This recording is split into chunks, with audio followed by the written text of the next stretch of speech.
Yo, it's poppin', ladies and gentlemen. It's your boy John, coming back at you with another video for the day. Hope you can hear me nice and clearly, loud and clearly. I am on the road going to Pai.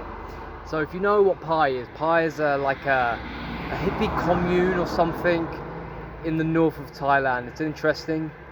I'm here with a friend. He's gone forward. He's got a bit of a faster bike and he's a little bit more confident on the bike because he's not had an accident yet. I have had an accident, so I'm taking it easy. I'm going fairly slow. I'm being cautious, which you should be. I've had my days where I've been risky on the bike and I'm not doing it again. But anyway, you need women, man. You need women, alright? I'm here to tell you that, and I don't think there's a lot of people here to tell you that either. Especially online, on the internet.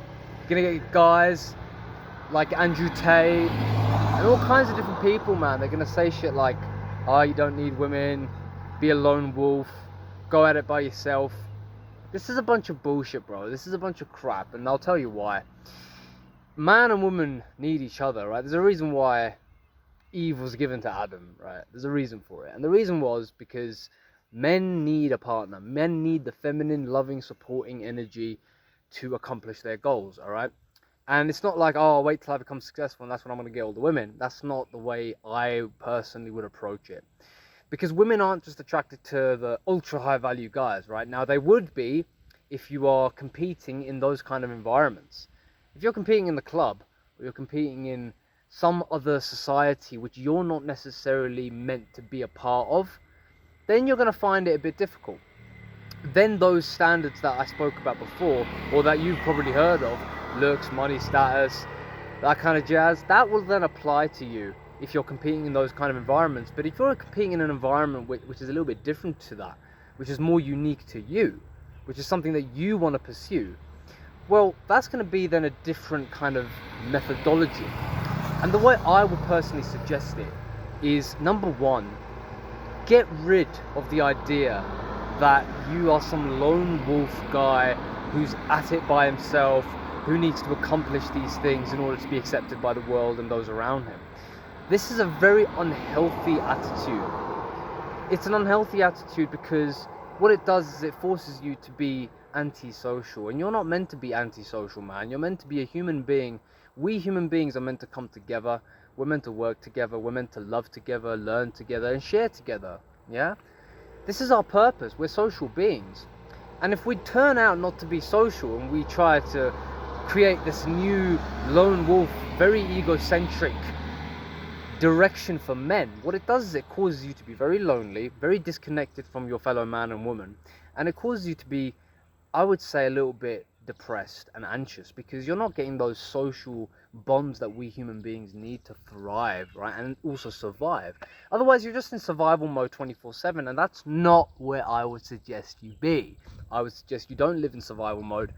I would personally suggest you live in a thriving mode, because why not? Yeah? Why not? Why not? You're living, you're alive, you're most likely a young person. Yeah, if you're watching this video, you're most likely a young person. You've got so much to offer the world. Why would you do that to yourself? It takes a certain level of strength to be kind and be loving to people, because you know that they can hurt you. You know that they could humiliate you. You know that they could walk over you. You know they could betray you or break up with you or cheat on you or do something else nasty, right? You know this could happen. But in spite of that, you choose to be loving. In spite of that, you choose to be grateful. Grateful for the small things, man.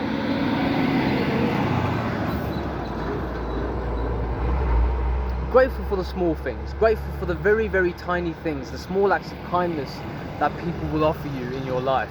The small acts of thanks. Someone opening the door for you. The waiter bringing your food. Someone just being kind to you. Just having a nice conversation.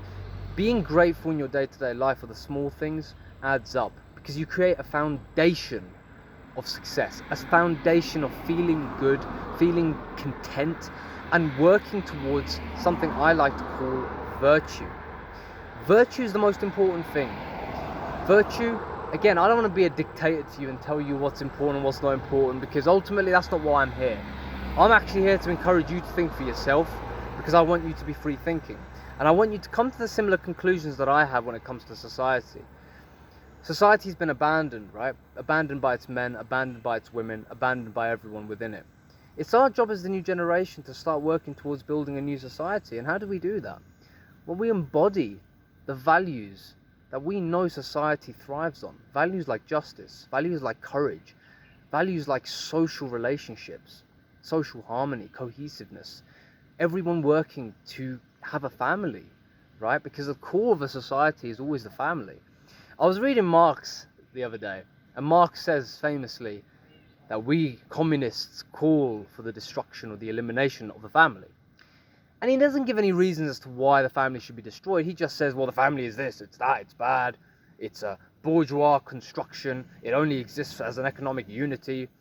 And it's like, there's no alternative given to the family, right? He says, oh, the family used to be sacred, but it's not anymore, and that's why we're going to get rid of it. It's like, that doesn't make any sense to me, and I don't think that's very beneficial for human beings. Because if you now get rid of the family, what the hell is everyone working towards? Just social cohesiveness? Well, I'm sorry, but human beings are meant to build a family together. If you go back to the prehistoric hunter-gatherer times when we were living in tribes, we had families, all right? We had families. A man would create a family with a woman, and she would work with him to help him achieve his goals and to be the best version of himself so that he could provide for the family. This same structure exists today. It's not changed, right? It looks different because we live in the modern era, and we live in a society that, well, constantly tells you what to think, constantly tells you what to feel, constantly directing you in some capacity or another. And it's like that way of living is going to lead to a lot of anxiety and a lot of pain for you. I would personally suggest that you take on the path of critical thinking. Start thinking for yourself. Stop letting other people do the thinking for you. When it comes to women now, going back to women, women sharpen you. Women make you stronger. I've had women friends. I've got cousins. I've got my mum, obviously. I've been around with some girls. Women make you stronger, okay? And they show you your true best qualities. They show you your virtues. You find yourself a good woman, all right, wife material. She will show you your best qualities, but she will also work on your insecurities. But the way she'll do that is in a way that most men will find uncomfortable. Because the woman, what she does is she will test you. She will throw a shitstorm at you. She will be emotional. She will constantly try and get you to be on your edge. And what that means is basically, are you trying? Are you working on being the best version of yourself? Like men make other men stronger. We shit test each other. We call each other out on the bullshit. We're very logical and we can be very critical. Okay, we make each other better. Iron sharpens iron. But women also sharpen iron. Because iron, well, women aren't the iron now, are they? They're the little block. They're the smooth block that sharpens the iron. All right. So I would honestly suggest everyone on this channel to get rid of the black pill attitude or the red pill attitude or any kind of, honestly, a misogynistic attitude, because it is. It's anti-women. It's anti-womankind. It's anti-human. It's anti-ethical to any kind of human endeavor you want to achieve. If you want to truly be the best version of yourself, you have to be committed to being loving, to being kind, to being generous, and then being strong for that community. Being strong so that you can be the placeholder for those values that you're creating in your community. It's really important to get this in your head, man. I mean, I'm 25 and I'm learning this now, and it's not too late, honestly, and it's not too late for anyone. Get rid of adultery as well, right? This is an important one. I was reading the Bible a little bit, and the Bible goes a lot into adultery and why adultery is a sin. And I'll tell you why adultery is a sin. It's because it takes away the sacredness of marriage. It takes away the sacredness of you being with your woman. I honestly believe that you getting together with a girl, getting together with a woman is a sacred thing. It's something that's very important, and it's something that should be kept pure and holy to some degree. And that's difficult because we are human beings and we've got all these emotions and we've got all these instincts and we've got lust. But I'll tell you why it's important not to be a lustful person. Because it slowly destroys you. I spoke a lot about PMO on this channel. I've made tons of videos. And what I would tell you, what porn and masturbation and that kind of life, what it led to me was a life of depression, a life of being antisocial, and a life of honestly not understanding or even wanting to understand women. I just saw them as sex objects. And this was my honest to God perception of someone who was introduced to PMO when I was, 11 years old. That's how it conditioned me to think, right? It didn't condition me to think of women as equal partners in this companionship of life. No, it made me see women as being inferior, as being degraded, as being just a sexual object for my pleasure, and that's it. Which is not the way a relationship with a woman is how. It's not the way your relationship with a woman's going to go if you want it to be virtuous and pure, and you want it to really strengthen you as a man and strengthen your community. Each of us, if you think of it like this, is a very important member of our communities. And if we don't set the right example, who is? Who is? No one. No one gives a shit, man. No one cares anymore. Everyone just wants to be egocentric and do what they want to do. But not you. Because you're someone who thinks and feels deep within himself or herself that there's something more to life. And there's something more than the way that I've been suggested by all these different influencers and gurus, dating and alpha male and even alpha female videos, right? They're all trying to make men and women separate and go in their own little camps and then fight each other. Who's better, who's not. It's a bunch of rubbish. Honestly, what we should be doing is bringing everyone together towards a common goal to make sure that our societies are healthy, happy, and strong.